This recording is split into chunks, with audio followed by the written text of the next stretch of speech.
dia, boa tarde, boa noite. Tudo bem, pessoal? Como vocês estão? Professor Rodrigo aqui, de Literatura Brasileira e Portuguesa. Vamos para a nossa aula hoje sobre o barroco aqui no Brasil, nossa escola literária. Então, vamos lá. O que foi o período barroco, né? O que foi esse movimento como escola literária, como manifestação artística e arquitetura e das artes em geral neste período? Bom, o Barroco foi um período artístico, né, que se insurge através do antropocentrismo, em oposição ao teocentrismo, que é o Deus, o centro do universo.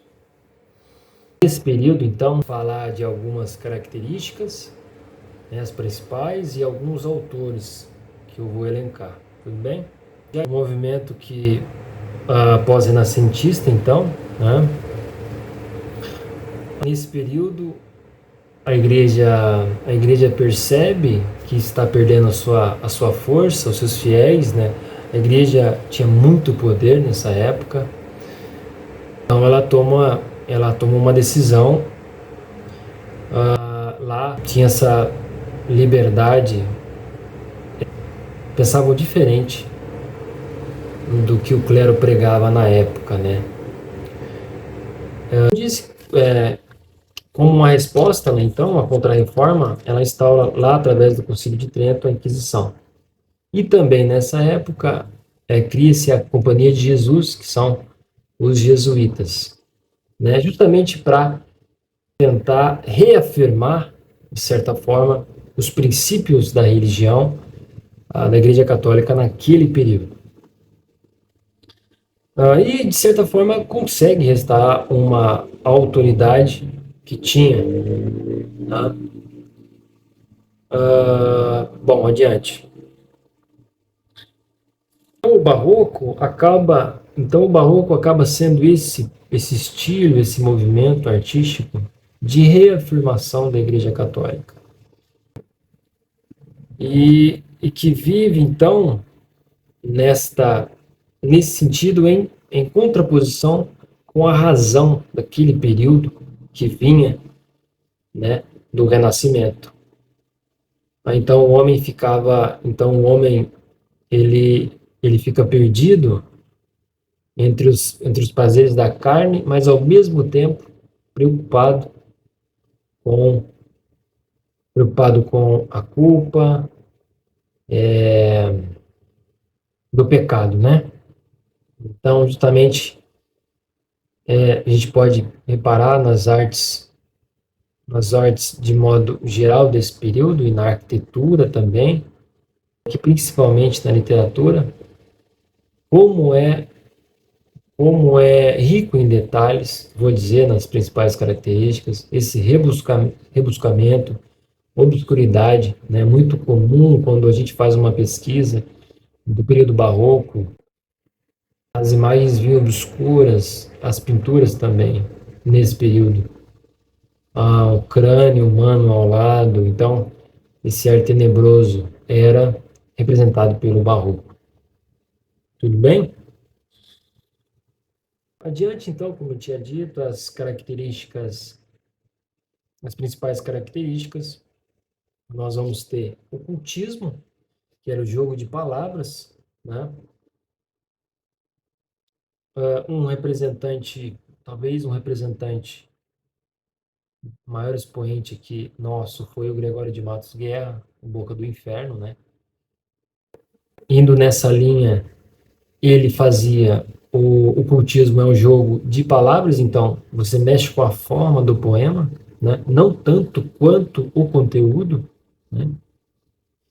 E versus o conceptismo, que é o jogo de ideias. E aí nós também vamos ter o padre Antônio Vieira, com seus sermões, aí talvez o maior representante na prosa barroca desse período no Brasil. Vou comentar sobre eles adiante na aula. Bom, seguimos. Dualismo e as contradições, exagero e rebuscamento, né? É muito fácil de perceber essas características. complexidade e obscuridade, como eu havia dito, morbidez e valorização dos detalhes. Propriamente, o Barroco no Brasil se inicia então em 1601, com Bento Teixeira, uma obra chamada Prosopopeia, que é um poema épico, estilo Os Lusíadas do Camões, em que ele faz uma homenagem a um donatário de uma capitania lá em Pernambuco, chamado Jorge de Albuquerque Coelho. Era muito comum essas homenagens nesse período. Dando um salto já para o Gregório de Matos Guerra, no nosso Boca do Inferno. Foi um advogado, foi poeta no Brasil Colônia desse período. Era um cara muito bem instruído, né? Enfim, o maior expoente da poesia barroca nesse período foi o Gregório de Matos. Contribuiu com sua poesia amorosa e religiosa, mas muito embora seja lembrado pela sua poesia satírica, né? Então, daí o apelido Boca do Inferno, né? Segundo, não mais importante, Botelho de Oliveira, também baiano, bacharel em Direito, como o Gregório.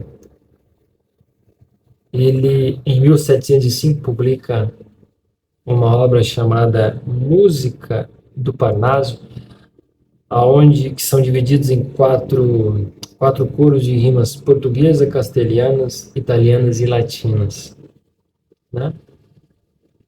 E nota-se também a presença do gongorismo, Luiz de Gôngora, né?